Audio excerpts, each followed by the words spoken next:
मर्दों को बनाती थी गुलाम, फिर उस औरत के लिए होता था मौत का मुकाबला।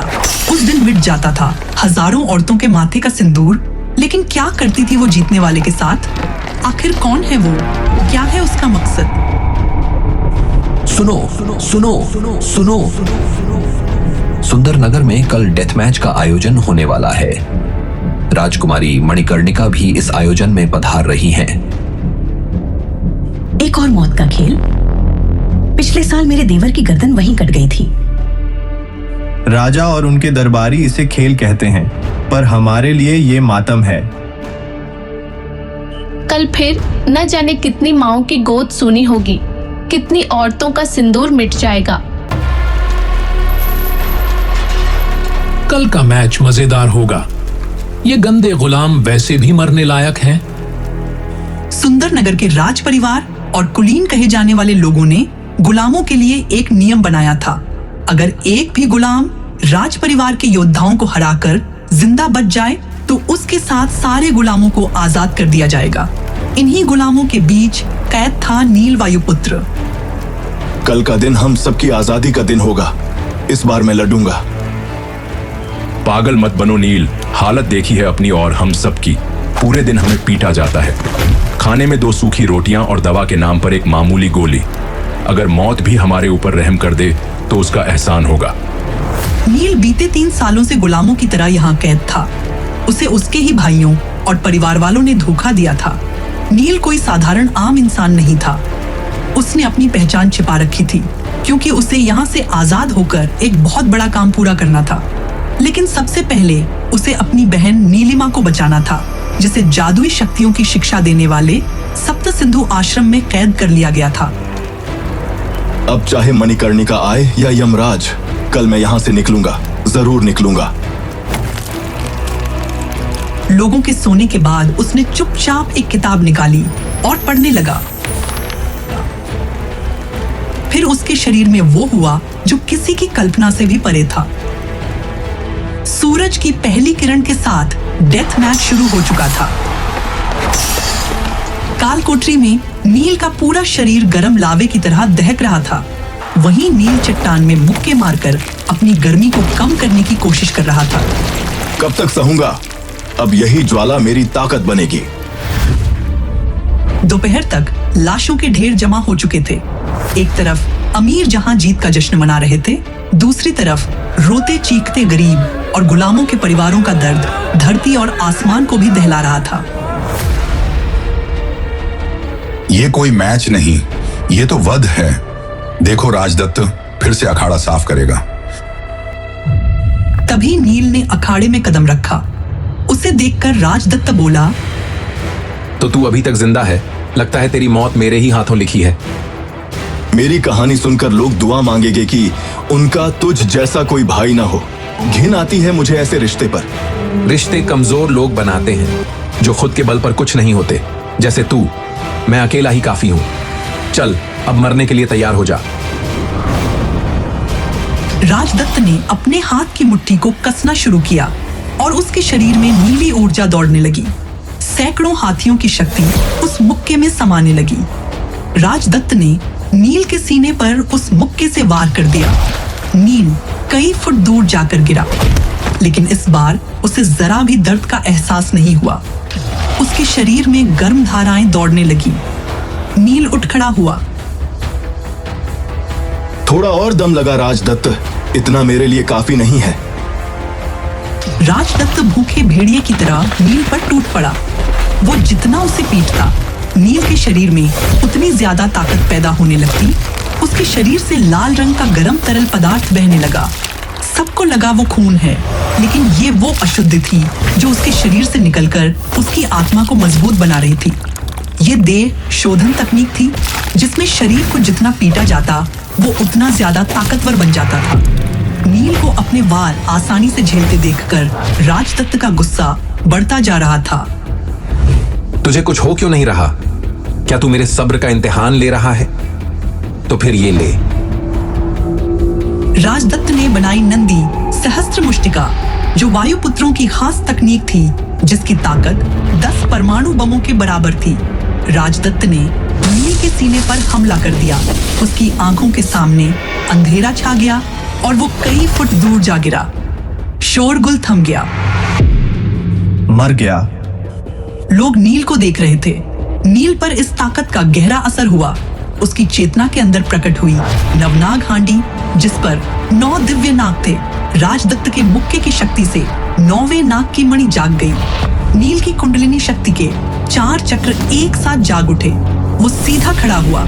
लोगों की आंखें आश्चर्य से फट गईं। नंदी सहस्त्र मुष्टिका का प्रहार कोई सहन नहीं कर सकता था। तेरा समय पूरा हुआ राजदत्त, अब मेरी बारी। नील ने अपनी मुट्ठी को कसा और जोरदार मुक्का राजदत्त को मारा। बस एक मुक्के में उस महाबलशाली की आंखें बंद हो गईं और वो धूल फांकते हुए कई फुट दूर जा गिरा। मणिकर्णिका अपनी जगह से चौंक कर खड़ी हो गई। एक गुलाम के अंदर ऐसी ताकत कैसे आ सकती है? आखिर कौन है ये वृकोदर? इसकी सच्चाई का पता लगाओ। महारानी, ये नील कोई साधारण गुलाम नहीं है। इसके रगों में वही खून बहता है जिसने कभी महायुद्ध में सबको झुका दिया था। ये वृकोदर, इसका मतलब ये है कि वह डेथ मैच के नियमों के मुताबिक मैं जीत गया और अब आपको मुझे और इन सारे गुलामों को आजाद करना होगा महाराज नागेंद्र। इतनी आसानी से नहीं नील। तुझे आजाद छोड़कर मैं इतने बरसों की अपनी मेहनत बर्बाद नहीं कर सकता। तुझे आज मरना ही होगा। नियम तोड़ रहा है। ये तो खुद ही लड़ने आ रहा है। नागेंद्र महावीर स्तर का योद्धा था, जिसके 7 चक्र जाग चुके थे। नील को उम्मीद नहीं थी कि वो नियम तोड़कर खुद लड़ने के लिए आएगा। ये शक्ति, ये तो किसी युद्ध देवता की तरह है। मेरा शरीर इसे सह नहीं पाएगा। रुक जाइए महाराज नागेंद्र, उसे छोड़ दीजिए। आप जानती भी हैं आप किसे बचाने की कोशिश कर रही हैं। एक गद्दार के बेटे को, जो मौत की सजा पाया हुआ एक गुलाम है। याद है आपने मुझे एक वचन दिया था। उस वचन के बदले मैं इसका जीवन दान मांग रही हूँ। सम्राट बिंदुसार की बेटी मणिकर्णिका की बात टालने की हैसियत नागेंद्र की नहीं थी। वो तलवार फेंककर राजमहल वापस लौट गया। इतनी आसानी से नहीं छोड़ेंगे इसे। इसे मारना ही होगा। कुछ ऐसा कर कि कोई शक भी ना हो। उसने युजवेंद्र को चुपचाप एक इशारा किया, जो कूटनीति और षड्यंत्र रचने में शकुनी की तरह माहिर था। उसने उड़ते बात से किसी को संदेश भेजा। नील की हथकड़ियां खोलकर आजाद कर दिया गया।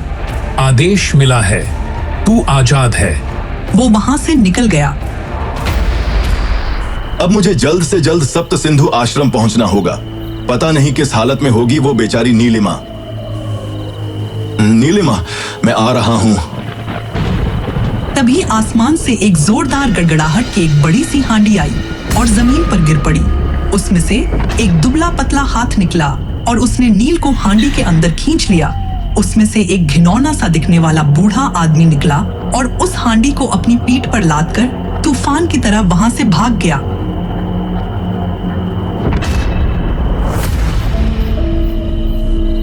हाँ, बहुत भाग्यशाली। इस लड़के के पास एक विशेष गंध है। एक गंध जो मेरे हथियारों की तरह महकती है।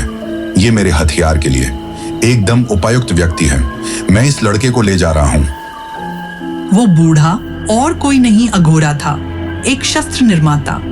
उत्तरी क्षेत्र के अधिकांश शासक अघोरा से घृणा करते थे और उसकी शस्त्र निर्माण तकनीकों का विरोध करते थे। कारण था उसकी घृणित तकनीक। हथियार बनाने के दौरान वो जीवित लोगों के शरीर से खून निकालकर अपनी हांडी में डालता था। कभी कभी तो वो जीवित लोगों को सीधे अपनी हांडी में डालकर जिंदा जला देता था।